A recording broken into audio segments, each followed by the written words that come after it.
So he says Solana was totally and completely wrecked, but had so many free press about it being wrecked that they got free lottery ticket towards pumping back up. Didn't matter if the chain froze often or needed rebooted, as long as people kept buying for whatever reason, memes, I guess, number go up.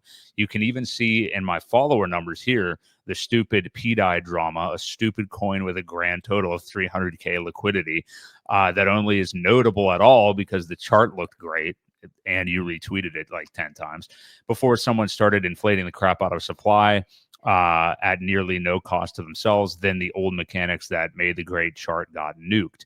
TLDR, being wrecked brings eyeballs. See, this is what I was trying to say to you earlier. Like, I wasn't trying to think of some grand conspiracy. He's literally just saying that being wrecked brings eyeballs. And if you have a good product, feature, good service, technology, you can win big in the end. AKA, this is why he's advertising all this wreckage that is going on right. I mean, he basically just spelled it out to me right there. And then he's tweeting every day, like, look, here we go. Look at the exploiter. Look at the exploiter. You know, I mean, he's saying right here that he's advertising it, you know, and luckily we do actually have a good product, unlike Solana. Well, but does being wrecked bring eyeballs mean, hey, I'm bringing them to PulseChain? Not necessarily, like, you know, we don't have to think that this was bringing eyeballs to pDAI. Right. I think he's trying to bring eyes to his products. Yes. And he's saying good product, feature, good service, technology. You know, he's saying PulseChain in general.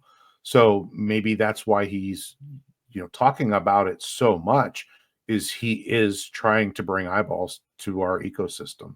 That's how I took it. I take it the same way. See, when you sit down and you break bread and you read, you know, you get along. Sometimes you just get along. But yeah, that's what I'm taking. I'm not saying like he's saying everybody needs to go buy pDAI, but I mean, I think he's saying like, so I mean, that tweet right there seems like, well, here and now he's retweeting everything that's going on with pDAI. Oh, they're exploding again. And then he made a meme out of it. So people are making the exploiter memes on pump tires. I mean, it's activity. So he's advertising. You know? He's active. Yeah. And you and I have discussed this too. Like all the volume, all the crazy volume, all the discussion, even if it is fighting, then we may not like it. It's active. Like there's a lot going on. There are spaces out the wazoo. I think 24/7, you can probably find a space talking about something that's going on, whether you're on one side or the other. I don't think it really matters.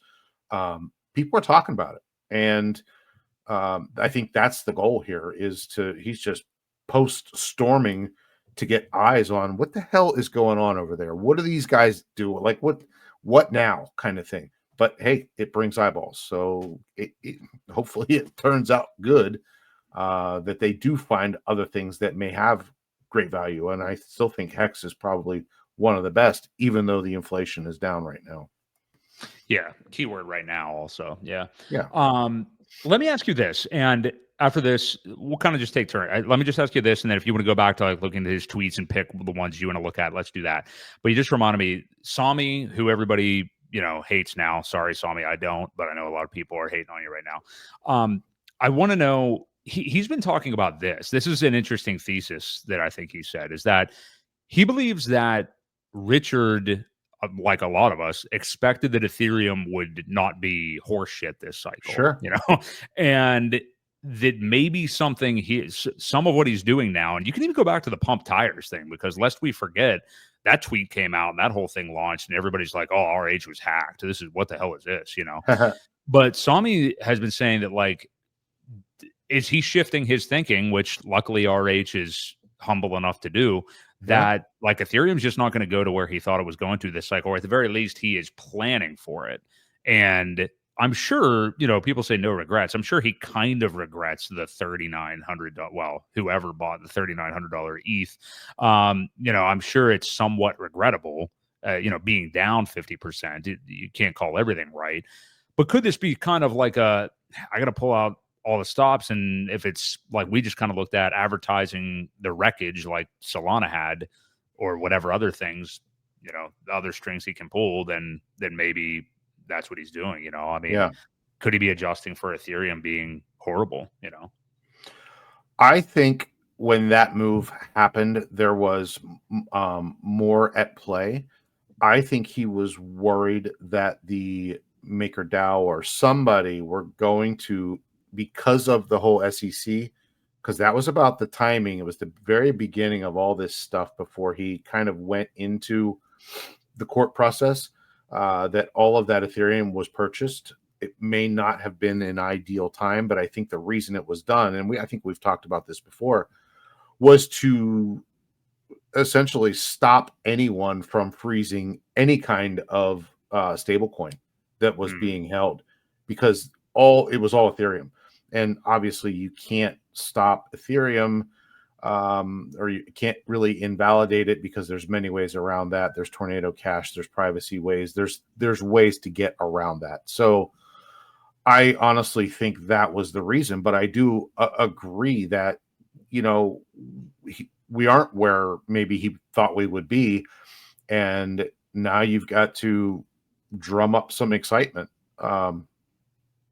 That's very, very possible. I you know, I don't disagree with that either. So, but we still, you know, how much excitement can you really drum up just by tweet storming? I don't know. I mean, there's activity, yes, but it's not buying, right? It's like we're not seeing any. But there is. Well, I mean, there's the chain activity is insane. I mean, and people, I mean, like, even though maybe it's still people with mostly already within this ecosystem, and again, retail is not even in crypto at large yet, so it's not like a unique to PulseChain.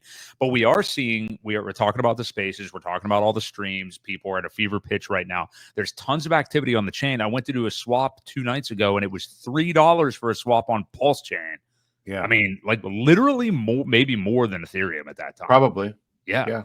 So, I mean, no, I get where you're coming from as far as like we're not seeing total green candles in the ecosystem yet, but there's plenty of activity on chain. We do know that. I mean, that's confirmed. The PulseX buy and burn is getting towards 7% now. Yep. And this kind of sleeping giant, when retail wakes up and comes here, you know, whatever portion does, I'm just glad that we're percolating on all this right now. I get where you're coming from. Like, yeah, it's not like him just sending out 20 pDAI tweets a day is going to make us go to sack rate or whatever. But right. I do think everybody's fever pitch active, like, regardless of what you think about the pDAI thing, a cult is being created again. Like, I mean, and people are trading. And, you know, and again, we've always preached, and he's preached, and other people, about like holding PulseX, holding the casino that people are trading in. And there is activity massively, and a huge cult I mean, the pDAI cult is a strong one, and it's a strong narrative, and there's activity, which is great. Yeah, you know? that there is. So the one thing I don't like is and I think there's a major difference, and you may not agree. But they say there's a lot of people that are treating pDAI like the hexagons were treated by mainstream crypto in the beginning. And I don't see the correlation there, only because Hex wasn't broken. There wasn't a mint issue. Yes, there was some inflation, but that was part of the contract. It was like, you know, I don't think that there was any correlation or similarity there, other than maybe the gatekeeping thing. But, you know, what do you think about that whole topic? I agree that there's like some similarities, but like maybe some people did perceive it to be broken, though, in terms of Hex. Like, I know you didn't, and many others may not have, but being broken is also a little bit in the eye of the beholder, as we're seeing clearly, you know, in markets, and it's happening with pDAI as well. I mean, there are people that feverishly can defend all of these transactions and show that the money's just being sent elsewhere, and it's the same person controlling it, or this or that, versus there being an exploit and taking money off of the chain. And I think with Hex, I mean, there was the same stuff as well. I mean, like, yeah, there were people that were diehard with Richard from the beginning that didn't perceive anything to be broken. But then we get to this bull market, and he himself evidently thought the inflation was too high. Whether you want to call it a bug or it's broken, I mean, those are just kind of adjectives. You know what I mean? But he Yeah. did take action to lessen the hex inflation. In no way Sure. am I comparing hex, like what it does to pDAI. I don't mean anything like that. I just Right. mean looking at I something. wasn't either. I That's wasn't comparing products at all. right. More the now people are saying that they're being gate kept by the hexagons or whatever, for whatever reason, and I'm not correlating the two of them, but Well, I think I think they largely are. I think they just feel like they're, this cult from this cycle, and they look at I know we watched Bud on with Coexist and Steven over the weekend, and he had some choice words about like OG hexagons as a oh yeah, group. And I mean, it's publicly available to watch. I'm not saying anything out of turn, but I do think the pDAI people, whether they're brilliant, insane, stupid, amazing, whatever you want to say, they do feel like, hey, we're like the cult of this cycle on this chain, and all these OGs who already made it. And I'm not saying this is right or not. I'm just saying this is what they probably feel. They're like, keeping their thumb on the little guy and wanting to censor us and shut us up. And some people are flat out wanting to censor it, which I don't ever agree with that.